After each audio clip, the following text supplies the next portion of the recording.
Bonjour ou bonsoir à tous, j'espère que tu vas très bien. Une chose que tu dois savoir, c'est que tout homme sur la terre passe par des moments difficiles. Que cela soit le païen, c'est-à-dire celui qui ne croit pas en Dieu, en Jésus-Christ, cela touche aussi le croyant, le chrétien, l'enfant de Dieu.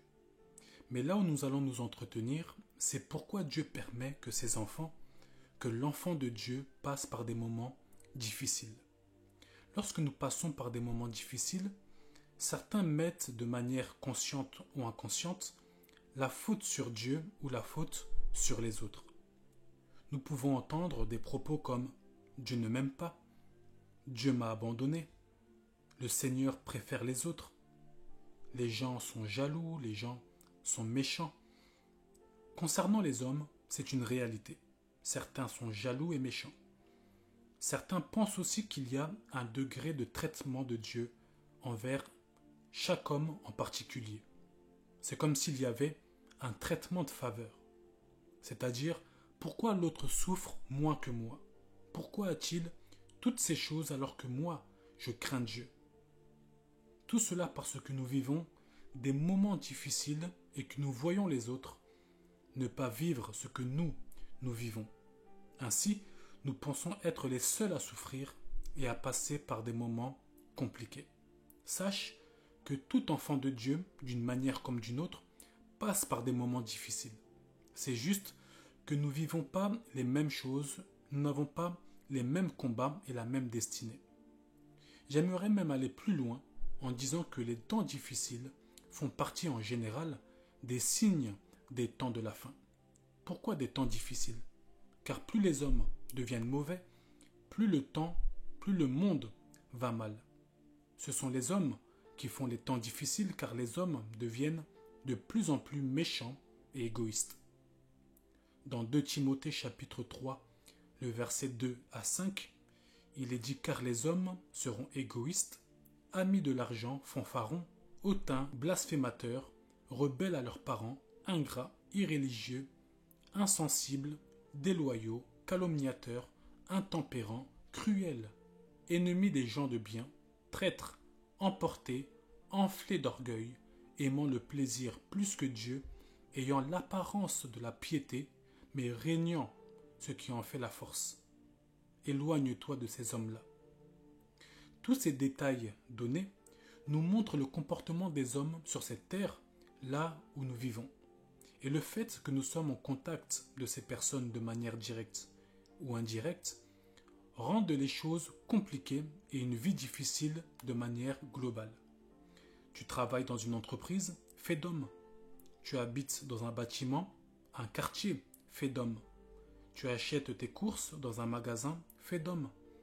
Nous sommes de manière volontaire ou involontaire au contact des hommes bien, des hommes remplis de l'esprit, mais aussi des hommes détaillés dans ces versets.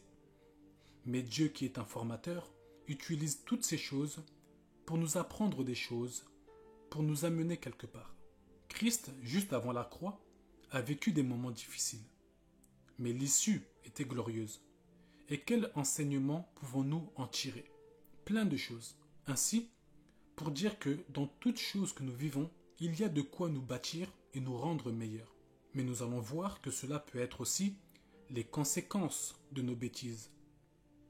Dans ce message, nous allons expliquer pourquoi Dieu permet des temps difficiles dans notre vie. Premièrement, pour nous enseigner. Très souvent, le meilleur apprentissage, ce sont les choses vécues, c'est-à-dire la pratique. La théorie est bonne, mais une théorie sans la pratique, nous ne l'expliquerons pas de la même manière et nous ne la sentirons pas de la même manière comparée à quelqu'un qui l'a vécu.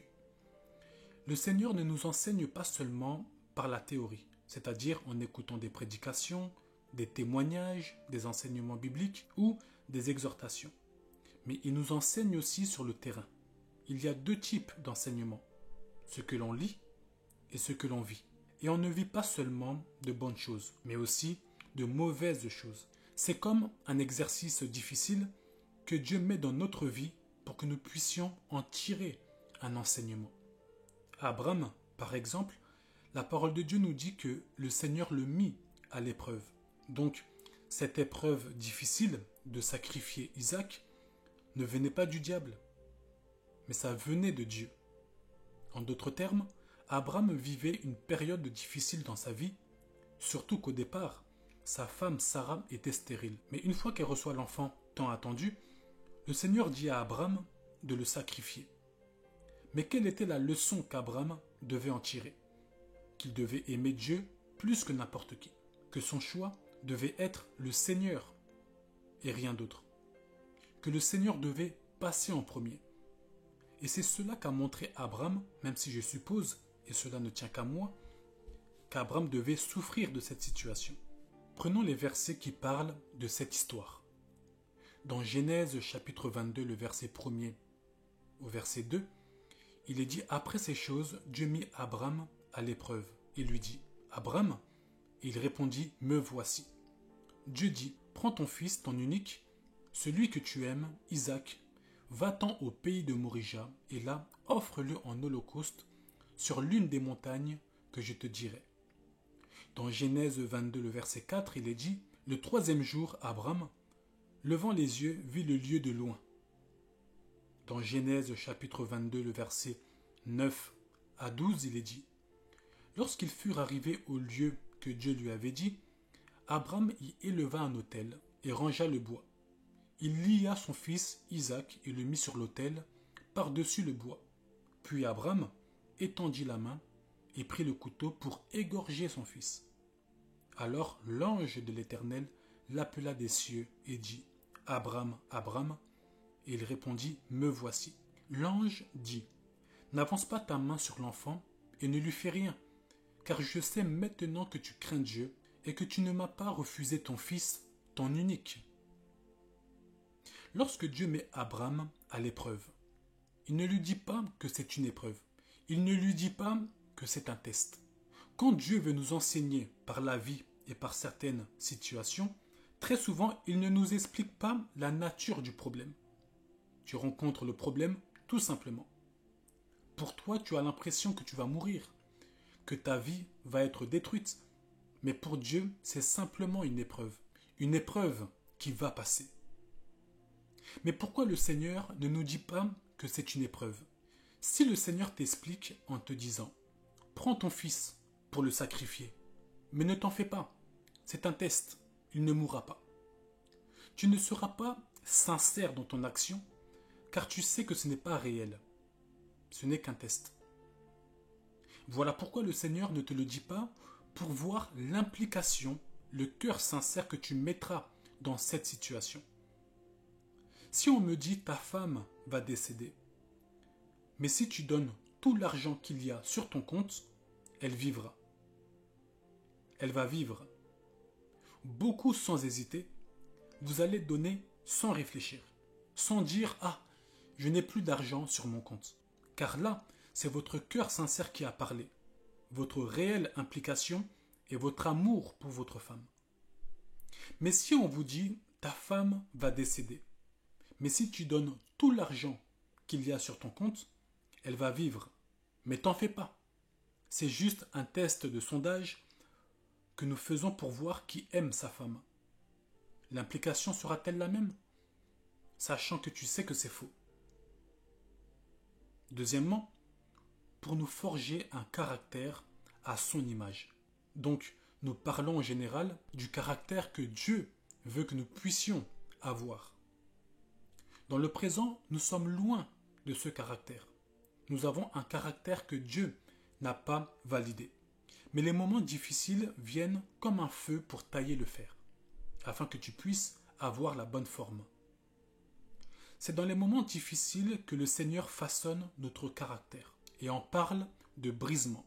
Le travail du brisement de Dieu, c'est travailler notre âme, travailler notre caractère qui a été bâti depuis notre enfance.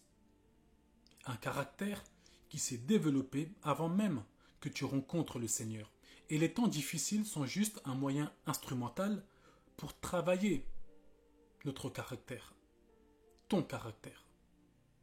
Par les temps difficiles, une personne peut passer de l'orgueil à l'humilité. Par les temps difficiles, une personne peut passer d'un égoïste à une personne qui partage. En soi, les temps difficiles ont la capacité de changer une personne. En termes généraux, les temps difficiles peuvent changer une personne dans le bon côté ou dans le mauvais côté.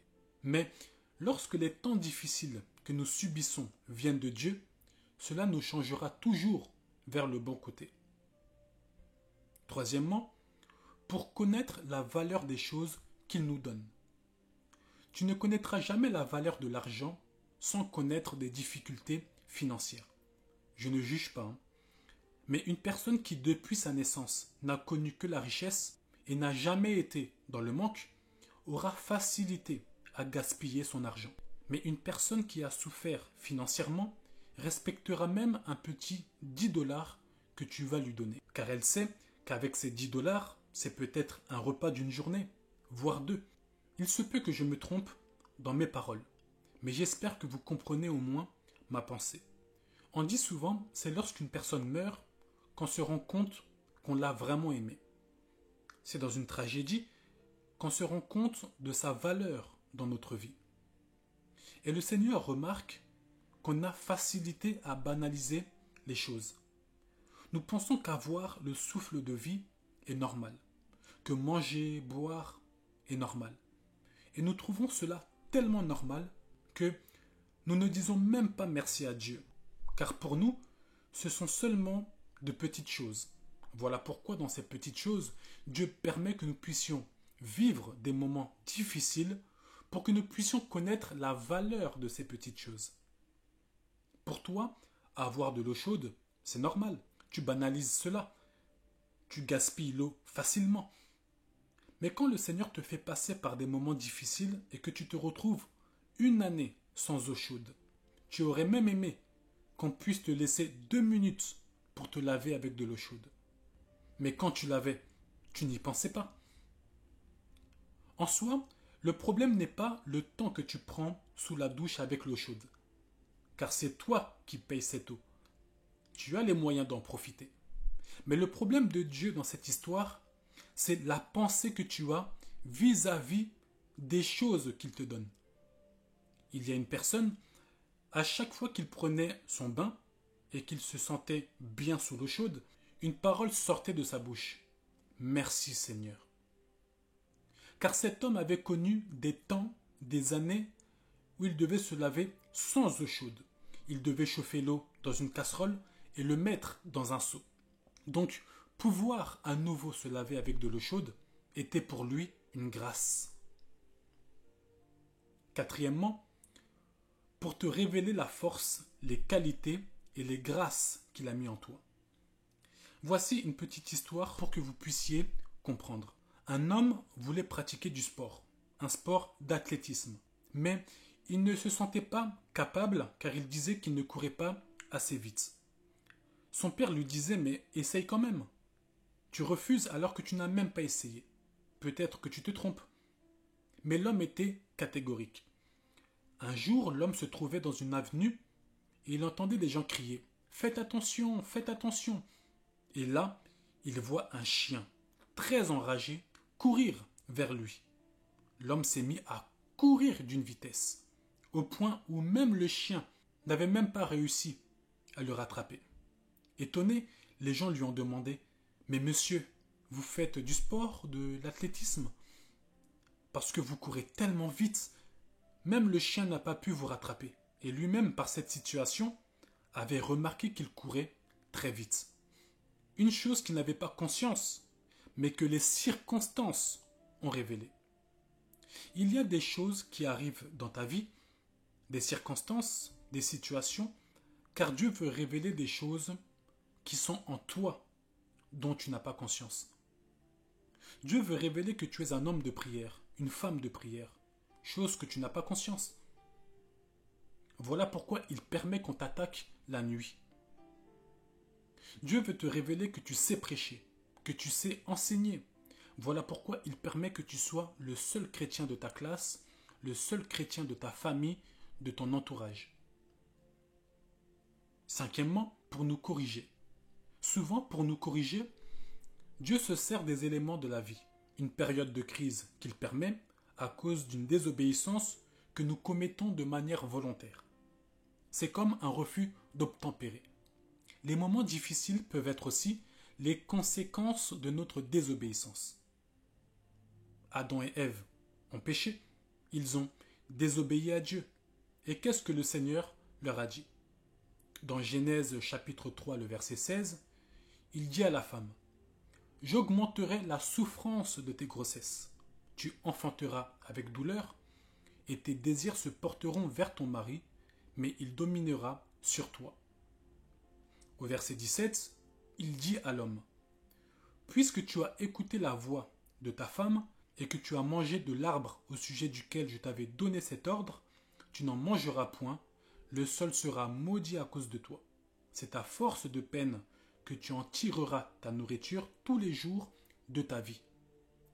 Dans ces versets, si l'homme ou la femme passe par des moments difficiles, c'est à cause de la désobéissance. Souvent, lorsque nous passons par des moments difficiles, nous mettons la faute sur les autres alors que c'est notre propre faute. Par ces moments difficiles, Dieu nous corrige en nous disant: la prochaine fois, il faut écouter.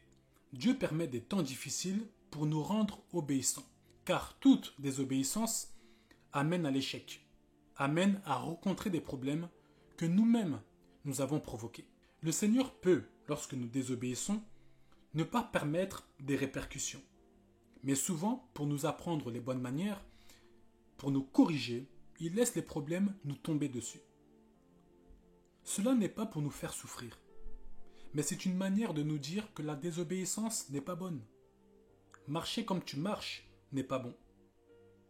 Dans Hébreux chapitre 12, le verset 6, il est dit: car le Seigneur châtie celui qu'il aime, et il frappe de la verge tous ceux qu'il reconnaît pour ses fils. Dieu qui t'aime, s'il constate que tu prends un mauvais chemin, que tu t'entêtes, un vrai père te corrigera. Mais son but, c'est que tu puisses vivre. Lorsqu'un enfant s'entête à vouloir toucher la nourriture qu'on l'interdit de toucher, la prochaine fois, on le laisse toucher et cela lui brûle les doigts. Mais c'est une manière de dire: la prochaine fois, écoute lorsqu'on te dit de ne pas toucher, sinon tu vas encore te brûler. Et d'ailleurs, tu as senti quelle était cette douleur, une douleur que tu dois éviter. Sixièmement, pour se servir de nous comme un témoignage vivant face aux personnes qui nous ont connus et face aux sceptiques. Très souvent, le Seigneur se sert de nous comme un panneau de publicité. Lorsque vous lisez l'histoire d'Abraham et de sa femme, qui était stérile, vous allez voir qu'ils ont rencontré un grand problème de maternité. Dans Genèse chapitre 21, le verset 5, on nous dit que Abraham était âgé de 100 ans à la naissance d'Isaac, son fils. Par ces temps difficiles qu'ils ont passés pendant des années, le Seigneur a montré qu'il pouvait faire l'impensable et rendre possible ce qui était impossible. Il a voulu montrer que même dans la vieillesse, il pouvait donner un enfant. Même lorsque tu penses que c'est fini, c'est trop tard, Dieu a toujours une solution. Par ta vie, Dieu veut montrer au monde, à ta famille, qu'il peut faire de toi un grand homme, une grande femme, malgré la vie que tu as vécue. Dieu veut montrer qu'il est capable de changer la vie, l'histoire d'une personne. Qu'il peut rendre quelqu'un très riche, même vers la fin de sa vie. En soi, tu es le symbole et la représentation de la puissance de Dieu. Voilà pourquoi, plus les difficultés sont grandes et compliquées, plus le témoignage sera grand. Plus ta situation est d'une manière logique non récupérable, plus la puissance de Dieu dans cette situation sera forte. Dis-toi qu'à chaque fois que tu vis des choses compliquées, Dieu veut tout simplement que tu sois un témoignage pour une personne qui vivra les mêmes choses que toi. Et que cette personne se dise: oui, c'est possible. Voilà, c'est le message de Dieu pour toi. J'espère que cela t'a plu. Laisse un commentaire pour partager avec les enfants de Dieu, avec la communauté, et que Dieu te bénisse.